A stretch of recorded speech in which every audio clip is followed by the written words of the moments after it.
T20 ವಿಶ್ವಕಪ್ನಲ್ಲಿ ಭಾರತ ತಂಡದ ಗೆಲುವಿನ ಹಿನ್ನೆಲೆ ಬೀದರ್ನಲ್ಲಿ ಸಂಭ್ರಮಾಚರಣೆ. ನಗರದ ಅಂಬೇಡ್ಕರ್ ವೃತ್ತದಲ್ಲಿ ಅಭಿಮಾನಿಗಳಿಂದ ವಿಜಯೋತ್ಸವ ಆಚರಣೆ. ಪಟಾಕಿ ಸಿಡಿಸಿ ಭಾರತದ ಕ್ರಿಕೆಟ್ ತಂಡದ ಗೆಲುವಿಗೆ ಸಂಭ್ರಮಿಸಿದ್ದಾರೆ. ಡಾನ್ಸ್ ಮಾಡಿ ಘೋಷಣೆ ಕೂಗಿ ಅಭಿಮಾನಿಗಳ ಹರ್ಷೋದ್ಗಾರ. ತ್ರಿವರ್ಣ ಧ್ವಜ ಹಿಡಿದು ಭಾರತೀಯ ತಂಡಕ್ಕೆ ಅಭಿನಂದನೆ ಸಲ್ಲಿಸಿದ್ದಾರೆ. ಭಾರತ ತಂಡ ಹಾಗೂ ಆಟಗಾರರಿಗೆ ಅಭಿಮಾನಿಗಳಿಂದ ಜೈಕಾರ. ಕ್ರಿಕೆಟ್ ಪ್ರೇಮಿಗಳಿಂದ ರಸ್ತೆ ಮೇಲೆ ನಡೆದಿದೆ ಸಂಭ್ರಮಾಚರಣೆ. ಕ್ರಿಕೆಟ್ ಪ್ರೇಮಿಗಳಿಂದ ನಿನ್ನೆ ರಾತ್ರಿ ಬೀದರ್ ರಸ್ತೆ ಮೇಲೆ ಸಂಭ್ರಮಾಚರಣೆ ಮಾಡಲಾಗಿದೆ.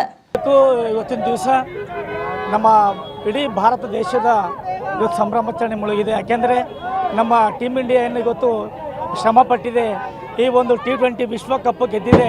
ನಿಜಕ್ಕೂ ನಮ್ಮ ಎಲ್ಲ ಭಾರತೀಯರಿಗೆ ಬಹಳ ಸಂತೋಷ ತಂದುಕೊಟ್ಟಿದೆ. ಅದ್ರ ಜೊತೆ ಅವರು ಮಾಡಿದಂಥ ಶ್ರಮ ಈ ಬರುವಂಥ ನಮ್ಮ ಯೂತ್ಸಿಗೆ ಮತ್ತು ನಮ್ಮ ಇಡೀ ಭಾರತ ದೇಶದಲ್ಲಿ ಆಟಗಾರರಿಗೆ ಒಂದು ಸ್ಫೂರ್ತಿಯಾಗಿದ್ದಾರೆ. ಈ ಒಂದು ಭಾರತದ ಶಕ್ತಿ ಇವತ್ತು ಇಡೀ ನಮ್ಮ ವಿಶ್ವ ನೋಡ್ತಾ ಇದೆ. ನಮ್ಮ ಭಾರತಕ್ಕೆ ವಿಶ್ವ ನೋಡುವಂಥ ಇವತ್ತು ಸಂಭ್ರಮಾಚರಣೆಯಲ್ಲಿದ್ದೇವೆ.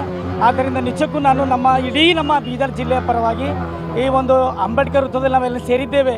ನಮ್ಮೆಲ್ಲರ ಪರವಾಗಿ ನಾವು ಇವತ್ತು ನಮ್ಮ ಟೀಮ್ ಇಂಡಿಯಾಕ್ಕೆ ಎಲ್ಲರಿಗೆ ನಾವು ಕೃತಜ್ಞತೆಗಳು ಧನ್ಯವಾದಗಳು ಸಲ್ಲಿಸ್ತೇವೆ. ಅದ್ರ ಜೊತೆಗೆ ಇಲ್ಲಿ ಸೇರಿ ಬಂದಿರುವಂಥ ತಮ್ಮೆಲ್ಲರಿಗೂ ಕೂಡ ನಾವು ಧನ್ಯವಾದಗಳು ಹೇಳ್ತೇವೆ ಸರ್. ನಿಜಕ್ಕೂ ಇದು ನಮ್ಮ ಯೂತ್ಸಿಗೆ ಬರುವಂಥ ನಮ್ಮ ಪೀಳಿಗೆಗೆ ಏನದಂದರೆ ಇದು ಬಹಳಷ್ಟು ಒಂದು ಸ್ಫೂರ್ತಿ ಆದಂಥ ಒಂದು ಮ್ಯಾಚ್ ಆಗಿತ್ತು. ಬಹಳ ಸಂತೋಷದಿಂದ ನಾವು ಇವತ್ತು ಈ ಒಂದು ನಿಮ್ಮ ಮಾಧ್ಯಮ ಮುಖಾಂತರ ಹೇಳ ಬಯಸ್ತೇವೆ.